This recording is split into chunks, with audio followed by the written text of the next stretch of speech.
Bien, todo bien. Bueno, fresquita fue. Está Estoy fresco, sorprendido. A diferencia, uno Fresco, sale fresco. confiado Sí. y no, está fresco tirando a frío.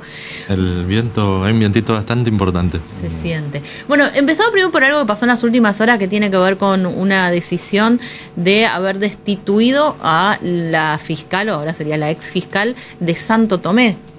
Exacto. Realmente es una noticia de las que hacen bien por un lado en el sentido de que demuestra que funciona de alguna manera la institucionalidad, digamos, ¿no? Y no hace bien desde el punto de vista de que, bueno, de que se confirma de que, o se habría confirmado con esta sentencia, de que la actuación de algunos funcionarios, aun cuando sean funcionarios judiciales, no se ajusta a la ley.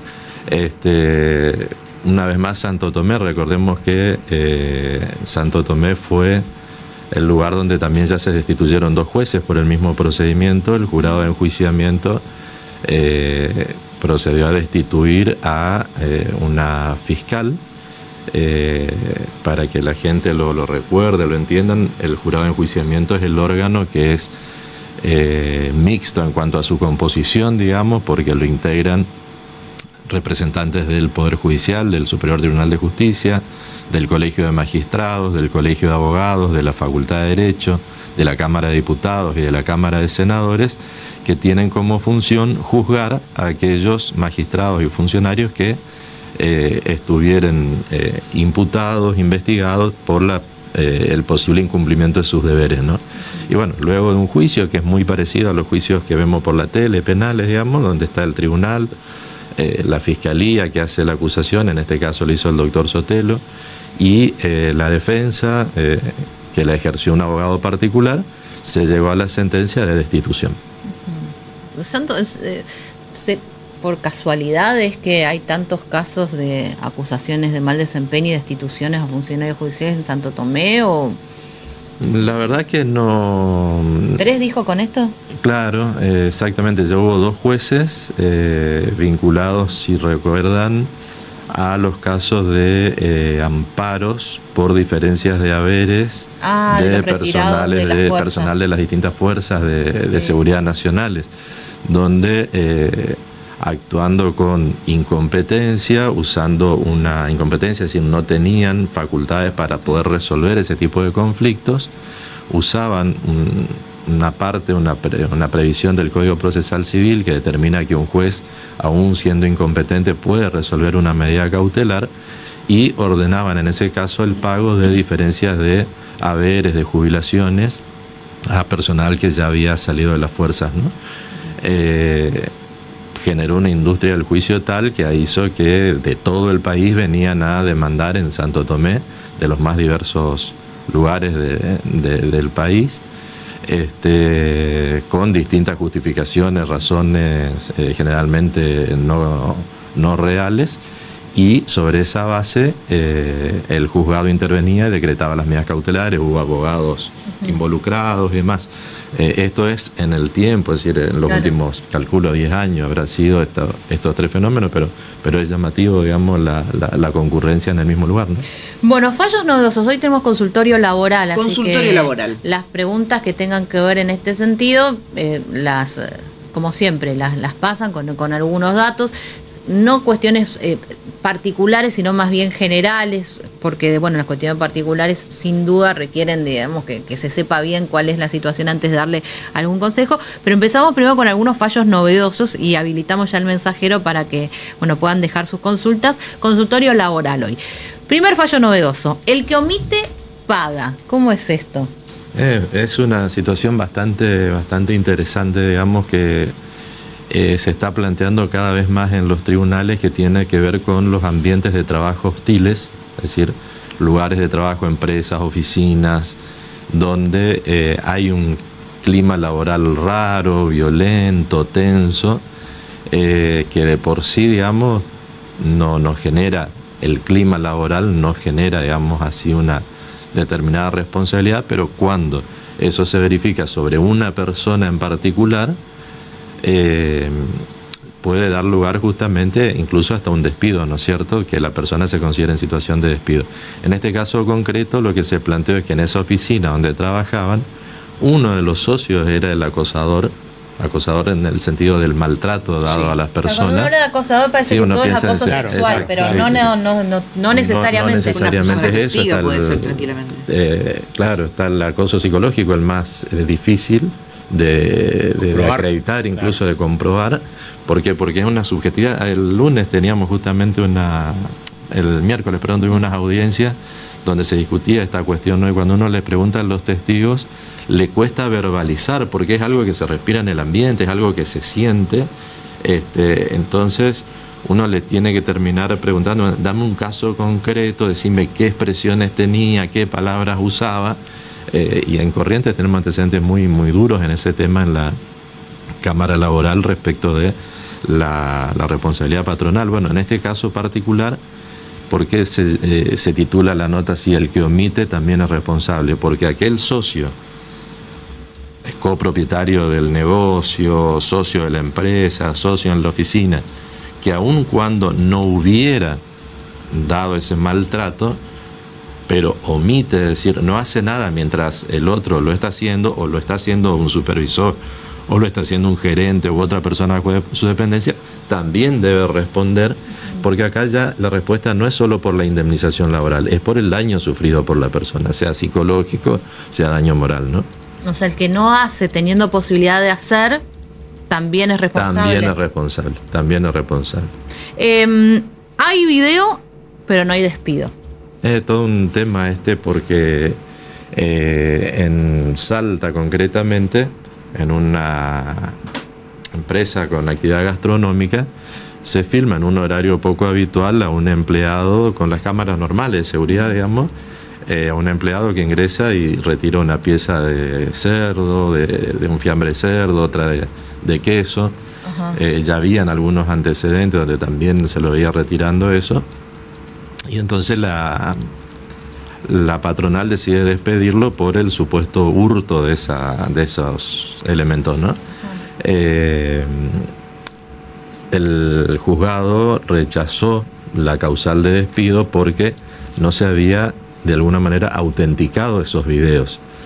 La empresa llevó a declarar testigos que eran otros empleados que dijeron haber visto el video, pero el video no estaba de ninguna manera autenticado, que uno pudiera ver que efectivamente ese era el horario, y esa prueba del video que se considera indiciaria, es un indicio de responsabilidad, no estaba avalada por otras pruebas. Esto nos pone un poco como oposición a un fallo que comentamos hace poco acá en Corrientes, que sacamos en nuestro estudio, decimos nosotros cuando logramos que nos reconozcan, donde la empresa había tomado la prevención de, además de tener el video, certificar la extracción de la copia por un escribano. Eso cuando adelantamos los temas decían, ¿y cómo se certifica, digamos? ¿Cómo se hace para que...?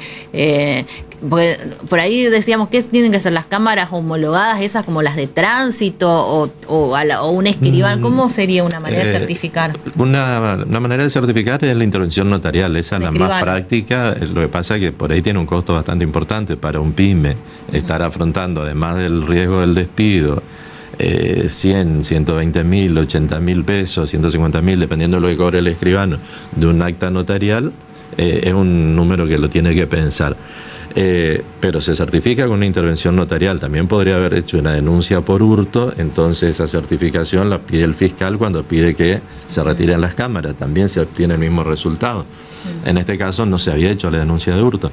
Pero procesalmente también está el concepto de prueba compleja, es decir, yo puedo tener el video como un indicio, preguntarle a los empleados, por eso es importante que también los empleados estén notificados de que hay un video, una cámara que está registrando esos antecedentes y demás. En el interrogatorio a los empleados preguntarles sobre la existencia de las cámaras, dónde estaban, a dónde apuntan, es decir, que eso que se ve pueda ser validado, pero además una prueba complementaria en ese horario. ¿Era un horario de trabajo o no? ¿Qué pasó con esa pieza de jamón y de queso? Claro, esa pieza fue extraída, utilizada para comercializar. Claro. Podría validarse con otras pruebas, aun cuando no tuviera la certificación notarial, no hubiera sido obtenido por una orden judicial, ¿no? Bueno, y con un emoji te despide. ¿Cómo es eso? Y sí, chau, te dice, mañana. Un pulgar, te mandan un WhatsApp con un pulgar para abajo, ya está. Esto fue interesante porque en las tres instancias, en un tribunal en Río Negro, si no recuerdo mal, hubo fallos diferenciados, digamos, ¿no? Es decir, se sumó las complejidades, ¿no? Porque había un empleado que era representante sindical, con lo cual tiene, ustedes saben, la protección gremial, tiene un fuero, no se lo puede despedir inmediatamente, sino que hay que hacer un procedimiento que llamamos desafuero, ¿no? Este empleado además tenía 47 sanciones, digamos, o sea, por llegar tarde, por faltar, tenía 47 antecedentes de sanción. Faltó 9 días, no avisó, la última vez avisó diciéndoles, mirá, estoy con la actividad gremial, no puedo ir, qué sé yo, y la empresa a un WhatsApp institucional, un número de teléfono de la empresa institucional conocido, y alguien de la empresa le contestó con el emoji del pulgar hacia arriba. Entonces él se entendió autorizado a faltar. Claro. Planteado el caso, él planteó que había estado autorizado por esa señal, por ese emoji. El juzgado de primera instancia lo rechazó. La Cámara de Apelaciones dijo que sí, que efectivamente se interpretaba que un pulgar hacia arriba era conformidad. Entonces se apeló, la empresa apeló ante el Superior Tribunal de Justicia de la provincia, y el Superior Tribunal de Justicia de la provincia tuvo que hacer una interpretación de qué son los emojis, digamos, ¿no? Y estudiar emojis. Claro, es un fenómeno muy actual, pero es abordable científicamente, digamos, sobre todo en la ciencia de la comunicación. Y bueno, el análisis que se hace es que puede transmitir una idea, una emoción, pero que no tiene un significado unívoco, que no significa para todo lo mismo.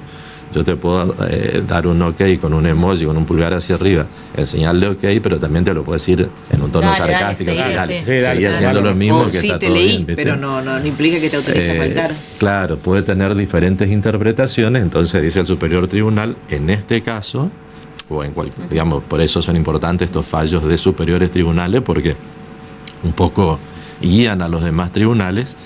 En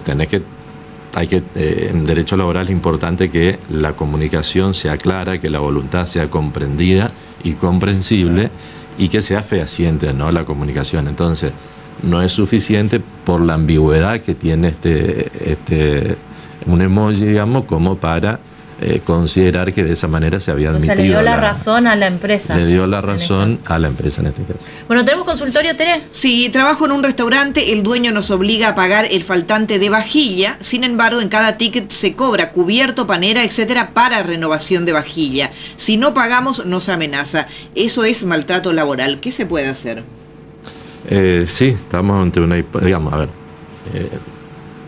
maltrato laboral puede referirse a las condiciones de trabajo, como en este caso, que tiene que ver con la vajilla, pero puede no referirse a eso, es decir, puede referirse a atribuciones a la personalidad, sos un inútil, no servís para nada, no sé para qué estás acá, bueno, un montón de manifestaciones diversas.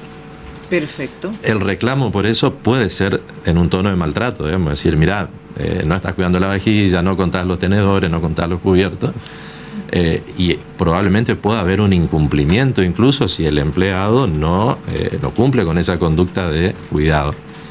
Claramente que cobrar el adicional cubierto no implica descontrol por parte de un empleado. ¿Se entiende lo que digo? Ahora, el descuento no está bien. Existen otros mecanismos para reprender esa inconducta, digamos. No se le puede descontar al empleado, por lo menos de manera intempestiva, como aparentemente sugieren, ¿no? 8.000 pesos dice que le cobran por eso. El consorcio tiene... La vajilla ya viene con la comida arriba, pues. El consorcio tiene un portero cuyo salario representa más del 80% de los egresos mensuales. ¿Puede el consorcio cerrar el cargo considerando que está sistemáticamente y por más de 2 años en déficit financiero y no se logran atender siquiera cuestiones de salud y seguridad del edificio? Qué tema. Qué lindo tema ese. O sea, si el edificio puede decir no quiero tener más portero porque no me alcanza para pagar. Claro, con las porque despensas. El 80% de los egresos representan el sueldo. Gasta mucho y no puedo mantener el edificio. Claro, bueno, el tema de los consorcios no es fácil. Nosotros en el estudio asesoramos a varios. No es fácil porque no hay una cultura del consorcio en la Argentina y en Corrientes en particular. Es lindo tener departamento por las ventajas que tiene, pero a la hora de pagar las expensas a nadie le gusta porque uno lo ve como un intangible de alguna manera, ¿no? Como un gasto y no como lo que es. El consorcio tiene una personalidad jurídica distinta de la de los integrantes, digamos así, de cada uno de los propietarios, y como tal es empleador. Estamos hablando de los casos donde el consorcio contrata al personal. No cuando contrata una empresa, que también se usa mucho de seguridad o de limpieza y demás. ¿Qué sucede? En esta actividad realmente la escala salarial es muy alta. Entonces, para un edificio chico, un sueldo que con aportes y demás, si la persona tiene mucha antigüedad, puede estar significando 500.000 pesos, básicamente entre pago de sueldo, aportes jubilatorios y demás. Claro, distribuidos entre 10, 12, 15 departamentos es un monto importante. Van a tener que resolver de qué manera prestar el servicio, es decir, van a tener que resolver romper este vínculo, hacerse cargo de las indemnizaciones. Pero puede quedarse, ¿nadie lo obliga a tener portero? Nadie lo obliga a tener portero, digamos. El tema es que en algún momento se tomó la decisión y probablemente hoy, por las circunstancias actuales, no sea viable para el consorcio, ¿no? Y Juan, por último, dice que sugiere a Legal NEA que trate en otro programa el tema fotomultas municipales desde el punto de vista de los derechos del conductor y sus recursos y amparos ante el municipio y el registro automotor, dice Juan. Dale, buenísimo. Antes de ayer hubo un fallo sobre este tema bastante interesante. Leímos el título, pero todavía no profundizamos, así que lo vemos la semana que viene. La clase que viene, casi me sale. La clase que viene. Están buenas las clases. Bueno, ¿dónde los encontramos, Terea? Vamos a ver un video, ¿te parece bien? Sí. Como para despedirnos, y les vamos a contar a la gente que están en Instagram como legal_NEA, así los encuentran en su cuenta en Instagram, y también responden algunas consultas que se formulan aquí en el programa.